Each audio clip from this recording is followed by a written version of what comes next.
Olá, irmãos.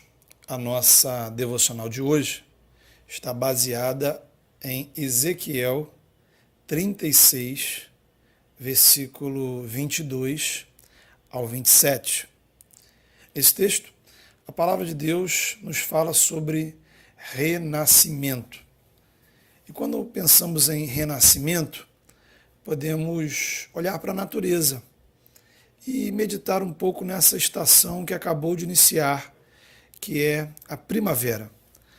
Primavera é a estação das folhas verdes, das flores, dos frutos.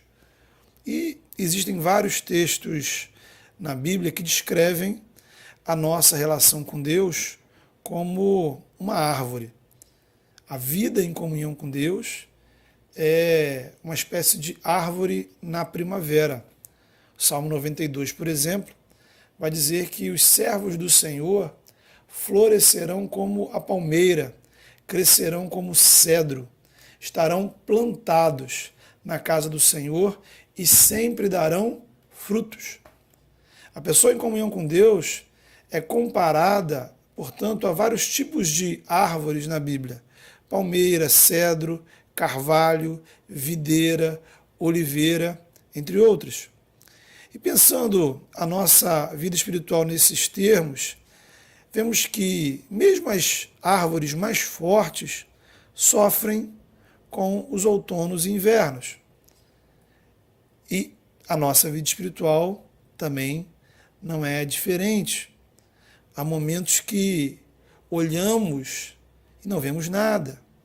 Não há folhas, não há flores, não há frutos. Nos tornamos uma árvore seca, porque não há comunhão com Deus. Agora, tudo que é ruim, sabemos, pode piorar. E às vezes, essa árvore já castigada pelos outonos e invernos da vida, ainda tem de enfrentar pragas que lentamente vão destruindo toda a vitalidade da árvore. Os outonos e invernos são momentos naturais de tribulação, provação, dificuldade. Todos nós passamos nessa vida. A praga que destrói o nosso relacionamento com tudo chama-se pecado. E como uma praga, o pecado, que não é natural, nos contamina, nos corrompe, destrói nossa comunhão com Deus, nos ilude, nos engana, rouba a nossa paz, nos enche de culpa e de dor. O pecado é uma praga que se instala em nosso coração e consome todos os nossos nutrientes até nos deixar sem vida. E quando olhamos para a natureza, observamos que existem animais que curiosamente possuem mecanismos de camuflagem. Ou seja, o bicho se disfarça para se esconder. O pecado também é assim. Ele se disfarça dentre as milhões de coisas que existem em nossa vida. Porque se o pecado fosse uma única coisa, seria muito simples. Seria como jogar uma roupa velha fora. O pecado, porém, é muito mais complexo, muito mais profundo do que uma única coisa qualquer. O pecado é uma praga que se espalha por todo o nosso ser, atinge o nosso corpo, nossa alma, nossa mente, se mistura com nossos sentimentos, pensamentos, atitudes, se esconde por detrás de uma série de coisas lícitas. É como, pensando em uma outra ilustração, como se fosse uma roupa manchada. Não dá para separar a roupa da mancha. E nesse caso, a roupa está completamente manchada. Quer dizer que você não acorda de manhã e joga fora o pecado. Uma mudança isolada não resolverá o seu problema.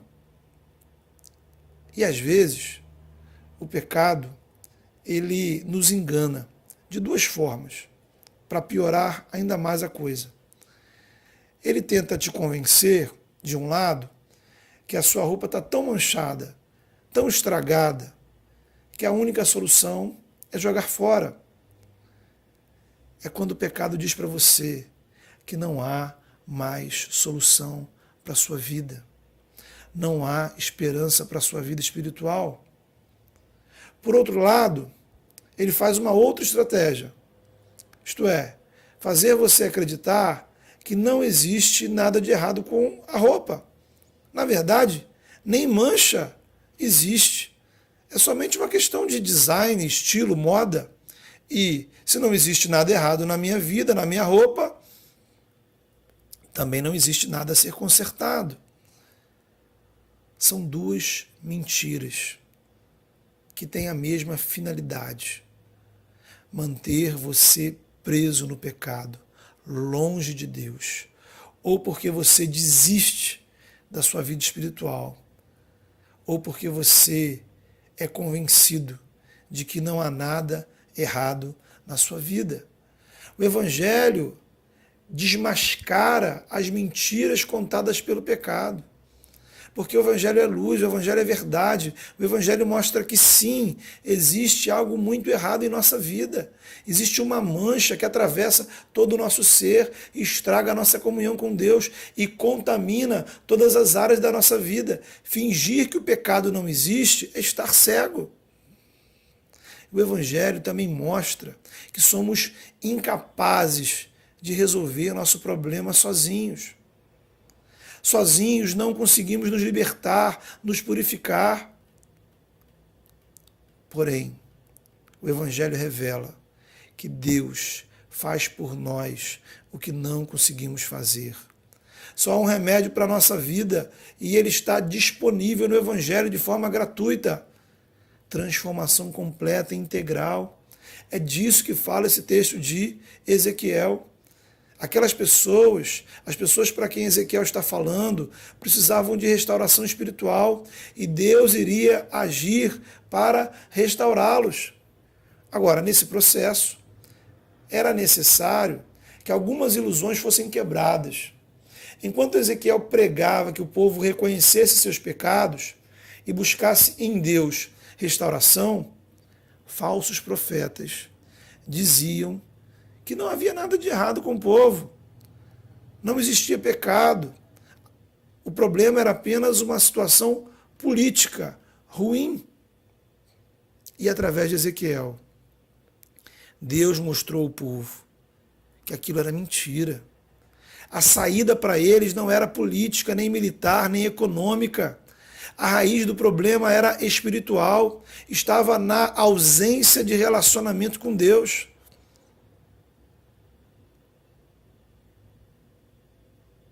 A palavra de Ezequiel é muito simples. Não era em governo humano que o povo deveria colocar a sua esperança.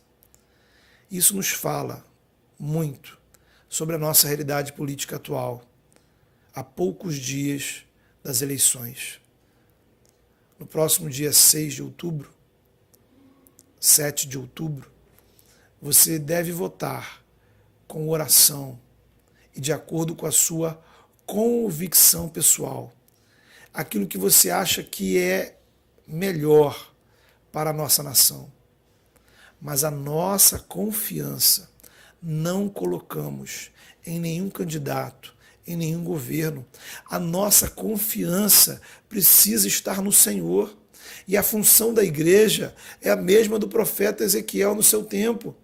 Desafiar as pessoas a reconhecerem seus pecados, admitir seu problema espiritual e colocar a sua confiança na restauração que vem de Deus através de Cristo. Porque candidatos e governos passam. Os piores líderes que o mundo já viu, assim como os melhores que já pisaram nessa terra, passaram. É óbvio que, como cidadãos, devemos sim lutar por um governo melhor, uma sociedade mais justa. Mas a igreja não é partido político, igreja não é comitê eleitoral, igreja não tem compromisso com qualquer ideologia, pelo menos não deveria ter. A igreja é um órgão privado, ela tem dono e o nome dele é Jesus. Foi ele que deu sangue por ela na cruz. Por isso a igreja é chamada de corpo de Cristo. Nós já temos um rei sobre nós e é o reino dele que devemos promover. Ele é o Senhor da história.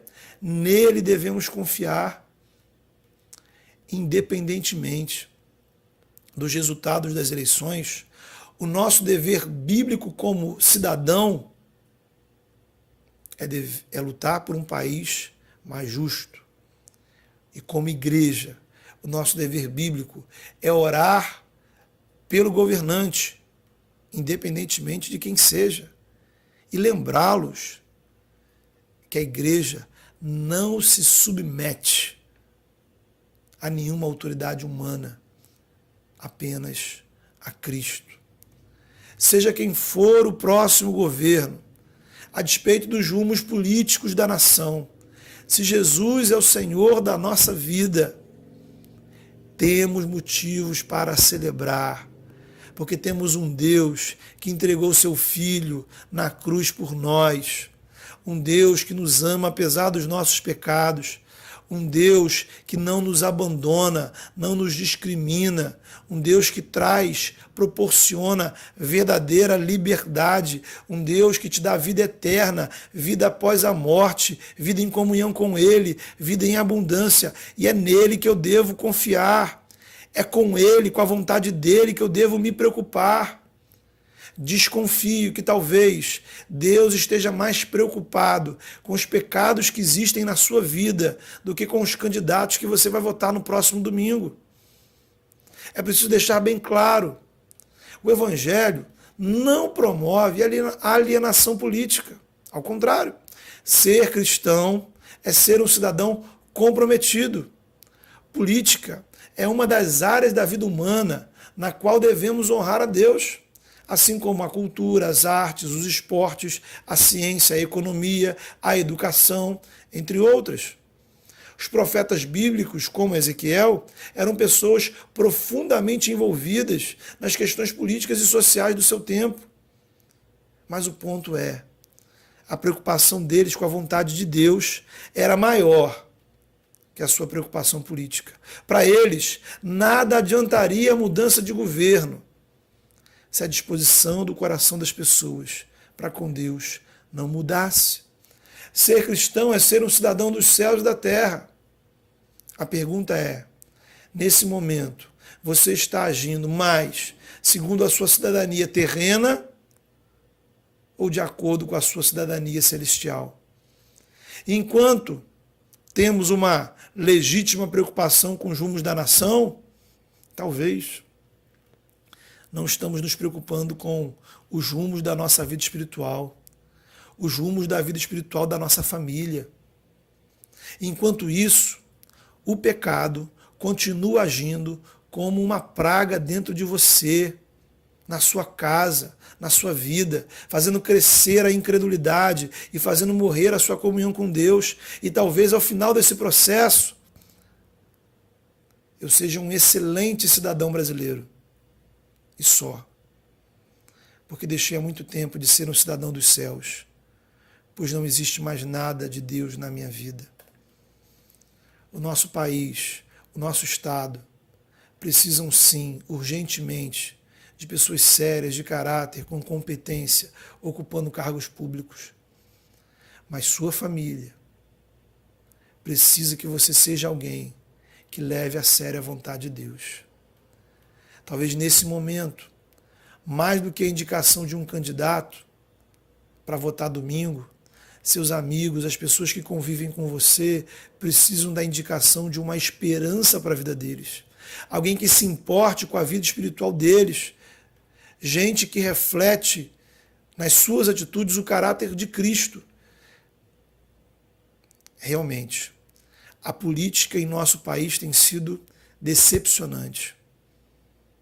Mas será que a sua vida espiritual não merece a mesma avaliação? E o que você vai fazer para mudar isso? Jesus ensinou que aqueles que são alcançados pela graça se tornam seus discípulos. São o sal da terra e a luz do mundo. Veja bem, não é a minha compreensão socioeconômica que me transforma em luz para esse mundo. Não são as minhas escolhas políticas que me fazem sal dessa terra. Eu sou sal e luz quando eu creio que Jesus, apenas Jesus e simplesmente Jesus, é o Filho de Deus que morreu na cruz pelos meus pecados. Esse Jesus ressuscitou, está vivo. Ele, somente Ele, é Senhor de todo o universo da minha vida. É nele que eu creio, é Ele que eu confesso, é por Ele que eu fui batizado, é a Ele que eu entrego meus filhos, é na igreja dele que eu sou membro, é segundo os valores dele que eu quero viver a minha vida, é o reino dele que eu quero promover, é a presença dele que me transforma e me dá esperança, é junto dele que a vida faz sentido.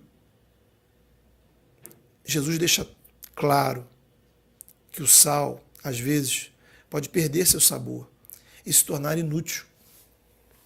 Se a luz deixa de iluminar, ela se torna desnecessária. Enquanto cristãos, a nossa utilidade no reino é sermos sal e luz.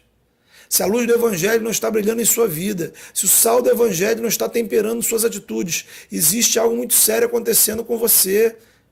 É hora de fazer uma reavaliação. Foi isso que Ezequiel propôs para as pessoas do seu tempo. Avaliar o seu estado espiritual. Gente que se dizia crente, que professava o nome de Deus, que conhecia a palavra de Deus, mas estava espiritualmente morta, como um vale de ossos secos. E para essas pessoas, o profeta diz que Deus vai fazer 4 coisas. Primeiramente, Ele vai ao nosso encontro, porque Deus não desiste de nós. Você pode estar nos piores lugares, junto das piores pessoas, mas ali Deus vai te chamar. Talvez Deus esteja te chamando hoje. É hora de parar de fugir e dizer, eu me rendo. Em segundo lugar, o Senhor promete purificar nossas vidas. Toda a sujeira que o pecado acumulou sobre nós, o Senhor limpa. Através do sangue precioso derramado na cruz, da ação do Espírito Santo, o Evangelho tem poder de purificar e santificar toda a nossa vida. Porque Jesus não despreza, não destrói sua vida só porque ela está impura. Ele te transforma. Pare de fingir que nada de errado está acontecendo. Admita os seus pecados, confie no poder de Jesus e na ação purificadora do Espírito Santo. Em terceiro lugar, o Senhor diz realizar uma mudança de coração. Ele vai tirar o coração de pedra e colocar um coração de carne no lugar. Ou seja, ele transforma um coração que hoje está insensível à palavra de Deus para um coração que ouve a palavra e se emociona. Um coração que hoje está petrificado pela incredulidade, num coração transformado, que ama o Senhor e se dispõe a obedecê-lo. Entregue o seu coração ao Senhor. Em quarto lugar, o Senhor diz que coloca sobre sua vida o seu Espírito Santo. A presença do Espírito Santo é a marca daqueles que foram transformados por Deus. E se temos o Espírito Santo, precisamos viver segundo a vontade dele, em obediência aos mandamentos de Jesus, praticando os frutos do Espírito. Hoje Deus está te chamando, porque Ele quer transformar a sua vida. Ouça a voz de Deus e viva a transformação de Deus para a sua vida, sendo um instrumento para transformar a vida de outras pessoas. Deus abençoe. Amém.